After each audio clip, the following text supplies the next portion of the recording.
All right, kiddos, today we're going to make a chart, in a weird sense of the word, of the elements of art. It's kind of a cumulative, it's wrapping up all the stuff we've talked about all year long. It's your last pretty much assessment of what you've kind of gained, and it's also something great to have handy for next year, even if you are going to middle school or if you're staying with me. So we're gonna get started by labeling and folding, and if you follow along the video, you too will be done with an amazing, fun little elements of art paper. Today we are creating an elements of art worksheet that you are going to go through and need to finish by the end of this class. I don't want you to rush through it. I want you to take your time, but I also want you to focus and really concentrate on the different things that we are going to do. You will have some freedom, but at the same time, you can just copy along with what I've created. So the first thing you're going to want to do is grab your paper. If it's loose, I folded mine so that I could have a square. You can keep it this way as well if you want. Let's start by folding it this way. So I'm taking the edge and going right up to that. I'm going to cut off this extra. If you don't have scissors, again, maybe just keep it as a rectangle. So I'm going to cut off the extra. You should have a triangle. I'm going to fold this triangle in half.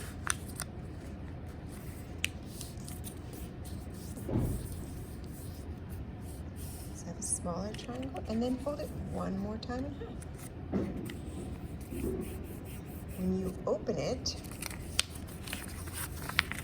you should end up with 8 sections. Oops, as I said. Okay, now I'm going to take my Sharpie and separate them. You can use a pencil, you can use a ruler if you really want to measure it out. But I'm going to carefully trace my lines to make my sections. Do that now.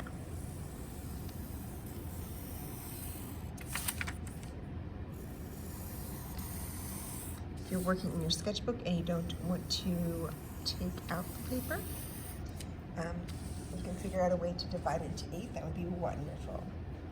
At any time during this video, feel free to pause if you need to catch up. So we're going to label one of them the elements of art in whatever handwriting you would like to do. This time I'm going to just do some basic block lettering into some fancy elements of art. Let's go ahead and label our different sections. The elements of art are basically what we've been talking about all year, the foundations or the building block of all art. And when you use these words to describe artwork, it also helps, I guess, in the sense of using proper terms. So our first one we're going to label is line, L-I-N-E. Then we're going to go ahead and do value. And you can write this anywhere in the rectangle. You can write it on the side. Just writing it up close to the line in the corner. Color, C-O-L-O-R. Space is our next one. Excuse me. Remember, at any time you can pause the video. Then we've got shape and texture right next to each other. So this is going to represent the shape triangle. That's going to be the texture. And our last one is going to be form. And again, these are all things we've done throughout the year, or at least touched base on in some of our artwork. Let's go ahead and start with our line division, our line section. You can create any lines that you want. Remember, lines are thick and thin. Some of them are swirly, some are straight. There's vertical lines. I'm going to make some curved lines, kind of like a spider web. Okay, and then maybe I'll make a really nice thick line, and then make a little bit thinner. finally like a very skinny little line. Excuse me. There's no edits here. You get the full-on Mrs. Smith clearing her throat. All right, I'm gonna add some spirals. Kind of layer them on each other. You can add some zigzags, some lightning bolts. And then I always love my favorite little dash line, which we're gonna use later on in the little road. But remember, a line is a point that just kind of travels through space. Value, we're gonna kind of skip over that one for just a minute. Because we're gonna come, actually let me just switch it up. Grab your pencil, if you don't already have your pencil. So value is the dark or lightness of something. The color often, shadow. So I'm going to divide, let's go ahead and divide it into a couple of sections. So maybe make a line here. And then in one of the corners, I'm gonna start in the middle. I'm gonna start going back and forth. Okay. And then I'm gonna lighten up my touch just a little bit as I go wider. Okay. We talked about like 100% versus 10%. And that's not quite enough. So I'm gonna take another layer of my pencil and lighten up a little bit as I go out. And then I'm gonna crisscross it this direction and lighten it up as it goes out. So the dark section going and fading into that 10%. Another technique you can try is push really hard in one of the corners and then push lighter. Even lighter, and then take your finger and pull from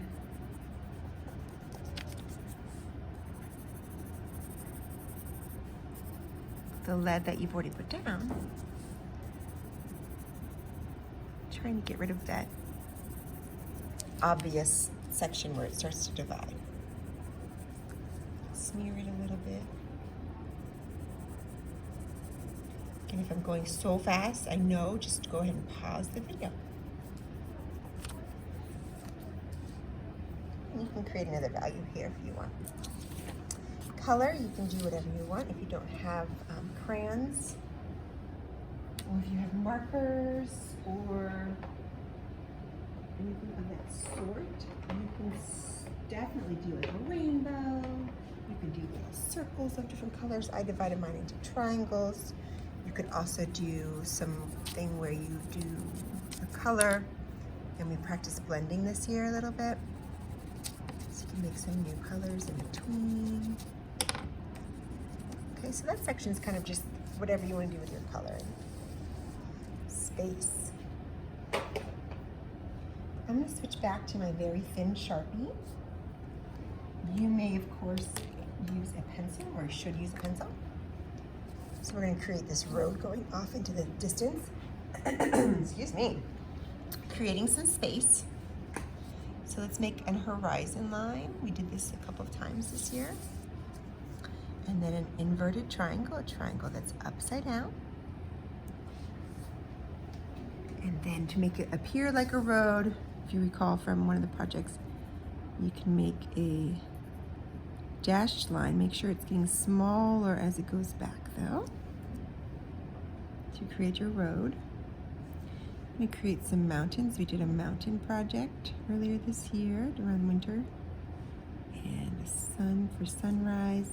If you want to go ahead and add in some telephone poles, you may. You can also just keep it like that and color it at your own will. I did a little sunset in the top there just to make it colorful. Okay, shape is our next one. We're going to make a few geometric shapes first. Geometric are ones that are measured, like math shapes. So let's go ahead and make our triangle, our square, make a diamond or a rhombus, and I'm going to do something like that. So those are our geometric shapes. And then go ahead and add some organic shapes. Those are those big blobby shapes. So you can kind of, they're free form. They don't have measurements like these would, or straight lines. So again, these are organic, and we drew in some regular geometric shapes. Okay, I'm going to go ahead and do some texture. If you remember, texture is the way that things feel. In our case, we are drawing the texture. We're making simulated texture, fake texture. I'm going to go ahead and divide this into a few sections. You may choose something else to do. I'm going to create some bricks. So you make some lines going at the horizontal, diagonal, whichever way you want, whichever way your box lays, and then throw in some vertical lines. The next row, I'm going to make sure the vertical line's in the center. So I'm going to center those up, and then I'm going to switch back, alternating between. And then I'm going to take my pencil and kind of imitate some shadow next to the line. Could be also like a basket weave, right?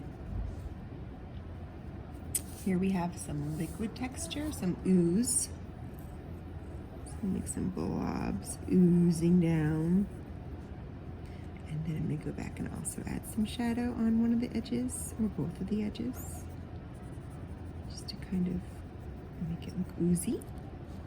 And then classic, I'm going to do a cactus, because if you don't know, looks like a little guy holding up his arms.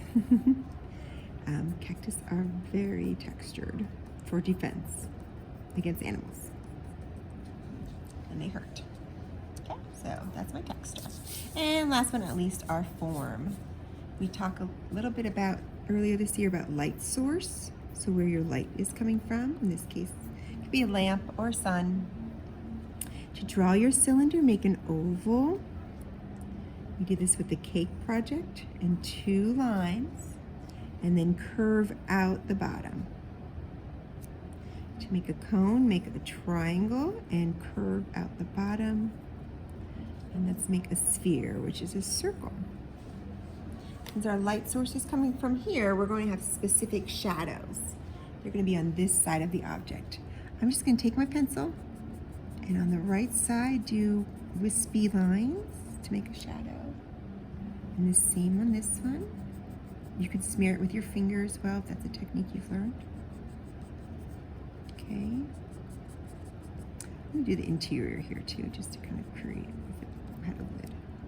And then for the sphere, we didn't really talk much about this, but do like a moon shape on it. Some people like to make almost like a hot spot right there and do very light shading on there. We'll go more into that later. Okay, and that is it. Your turn to add more colors to the color in your space, color in your shapes. Okay, go back and practice a little more on the value, add more lines. Good job. Okay, so now that you've met the challenge of creating this, and if you ran out of time, sure, just go ahead and finish it on your own, no problem. Just make sure you hold on to it. If it's not in your sketchbook, maybe glue it into your sketchbook or put it in your folder and save it for next time. I can't wait to see them.